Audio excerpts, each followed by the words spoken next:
Now for immediate reaction is Congressman Ted Lieu, Democrat from Torrance. Congressman, good to see you. Good to see you, Alex. So what's your reaction? Thank you for having me.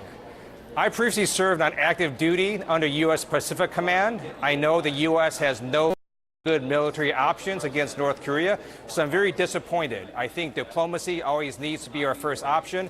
I hope that this summit still continues, even if it's not on June 12th, maybe at a later date. You know, President Trump, there had been talk about him potentially winning the Nobel Prize. He seemed to enjoy some of that talk. What do you make of where this is at and where President Trump is at as an international deal maker?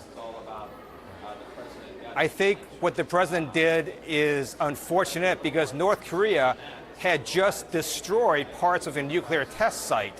And then North Korea sees this as their reward. I think North Koreans are going to interpret this move all wrong, and miscalculations increase the chances of war. That is definitely not helpful for a Nobel Peace Prize. So where do we go from here? My hope is that both sides can ratchet down the rhetoric. I think it was wrong for North Korea to call Vice President Pence a political dummy. They should not have done that. I think it's also wrong for John Bolton to say we're going to use the Libya model, which resulted in the regime leader being killed, Gaddafi. I think that was offensive to North Koreans. I hope both sides tone down the rhetoric, and then we can do this summit at a later date. We need to have diplomacy first. That's the best chance to avoid war. So Mike Pompeo, the Secretary of State, was testifying about this today. Yesterday, he was testifying in front of your committee, and he was talking about this concept of the deep state, which is something that President Trump talks about on Twitter a lot, the concept that the intelligence community is against him and trying to essentially take him out and undermine his presidency. You asked Mike Pompeo about that. Let's show that and have you respond. Do you believe there is a criminal deep state at the State Department? I haven't seen the comments from the president. I don't believe there's a deep state at the State Department. So what do you make of that, of the Secretary of State essentially completely contradicting what the president's been talking about for the last few days?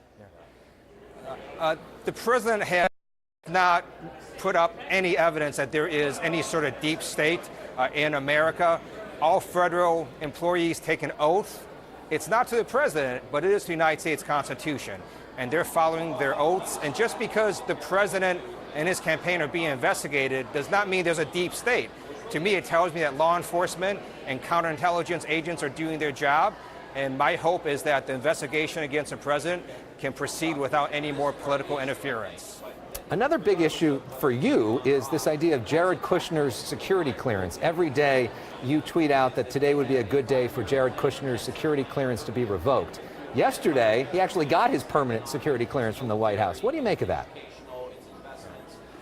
Jared Kushner submitted 2 misleading security clearance forms, known as SF-86 forms.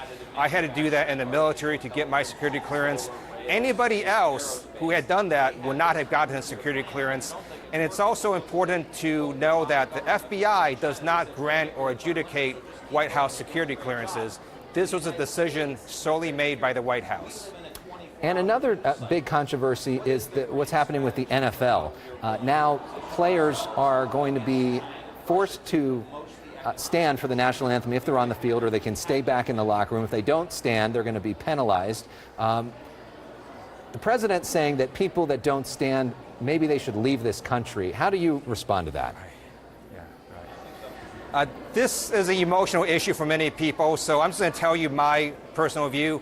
I stand for our national anthem because I love the freedoms our country gives for people who want to sit or kneel or dance during our national anthem.